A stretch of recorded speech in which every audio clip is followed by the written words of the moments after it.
Semangat pagi. Hai, kembali lagi bertemu dengan saya Handri Dematlan Siahaan. Kali ini kita akan membahas tentang pelayanan publik. Mengapa ASN harus memberikan pelayanan publik? Sesuai dengan Undang-Undang Nomor 5 Tahun 2014 tentang ASN, Pasal 10 huruf B menyebutkan salah satu fungsi ASN adalah sebagai pelayan publik. Pelayan yang diberikan adalah pelayan yang profesional dan berkualitas. Hal ini harus terpatri dalam diri ASN karena seorang ASN akan membuktikan dirinya sebagai pelayan publik. Contoh jenis barang atau jasa publik. Barang atau jasa publik adalah barang atau jasa yang memiliki rivalitas dan eksklusivitas rendah dan secara konsumsinya dikonsumsi secara kolektif. Contoh barang atau jasa publik adalah pertahanan dan keamanan nasional, jalan raya, pelayanan kesehatan, dan pelayanan pendidikan. Monopoli pasar. Monopoli pasar membuat individu tidak dapat memperoleh barang atau jasa yang mereka butuhkan di pasar karena adanya penguasaan tunggal oleh satu-satunya atau beberapa pemasok, baik pembuat atau penjual, atas suatu wilayah pasar atau industri tertentu. Salah satu ciri monopoli pasar adalah bersifat closed substitution. Artinya, barang atau jasa yang dihasilkan tidak bisa diperoleh di tempat lain. Pengertian rivalitas dan eksklusivitas yang rendah. Barang atau jasa dengan rivalitas yang rendah maknanya adalah barang atau jasa tertentu yang telah dikonsumsi atau digunakan oleh seorang individu tidak akan habis dan masih akan dapat digunakan oleh individu lain tanpa mengurangi manfaat dari barang atau jasa tersebut serta kepuasan individu yang menggunakannya kemudian. Sedangkan barang atau jasa dengan eksklusivitas yang rendah maknanya adalah produsen atau pemilik barang atau jasa tersebut sulit untuk mencegah banyak orang yang menikmati barang atau jasa yang dihasilkannya, sebab biaya untuk mencegah individu-individu lain tidak dapat menikmati barang atau jasa yang mereka hasilkan jauh lebih mahal dibandingkan keuntungan yang akan mereka peroleh. Consumption barang atau jasa. Memaknai consumption barang atau jasa publik, maksudnya di sini adalah konsumen yang menggunakan barang atau jasa publik bukanlah mereka pemakai atau pengguna terakhir. Dengan kata lain, barang atau jasa publik dapat dikonsumsi secara bersama-sama. Perkembangan paradigma pelayanan publik. Pada sistem OPA memiliki karakteristik yang pertama, negara dianggap sebagai satu-satunya lembaga yang paling mampu menyelesaikan segala persoalan yang dihadapi oleh masyarakat.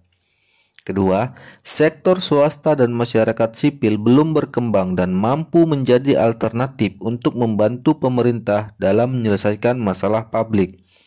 Pada sistem NPM memiliki karakteristik yang pertama, mulai memunculkan peran swasta dalam menyediakan pelayanan publik.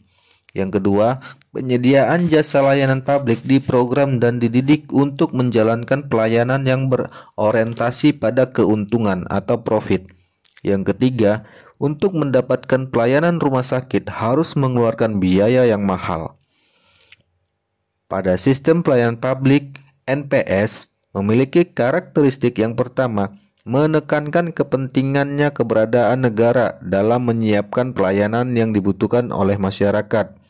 Kedua, negara menunjukkan eksistensi dan keberpihakan terhadap penyediaan layanan dasar bagi masyarakat. Ketiga, paradigma ini dapat dilihat melalui penyediaan layanan pendidikan dasar yang gratis, layanan kesehatan dasar, dan di beberapa layanan lainnya. Perbedaan pelayanan publik dengan pelayanan privat. Barang atau jasa publik dapat dilihat dari 3 kriteria, yaitu pertama, siapa penyedianya. Yang kedua, bagaimana cara mengkonsumsinya.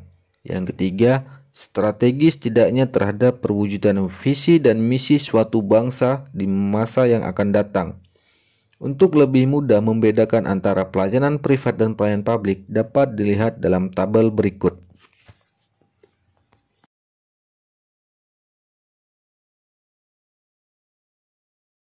Kontribusi ASN dalam perbaikan pelayanan publik. Perbaikan terhadap pelayanan publik harus dilakukan secara terus-menerus, apalagi sebagai seorang ASN berhadapan langsung dengan customer atau masyarakat. Kontribusi yang bisa saya lakukan adalah yang pertama, tidak diskriminatif dalam memberikan pelayanan yang berkaitan dengan tugas dan jabatan. Yang kedua, melibatkan masyarakat dalam merencanakan, melaksanakan, dan mengevaluasi hasilnya. Hal ini dapat dilakukan melalui kuesioner. Yang ketiga, melakukan pekerjaan atau pelayanan dengan efektif dan efisien.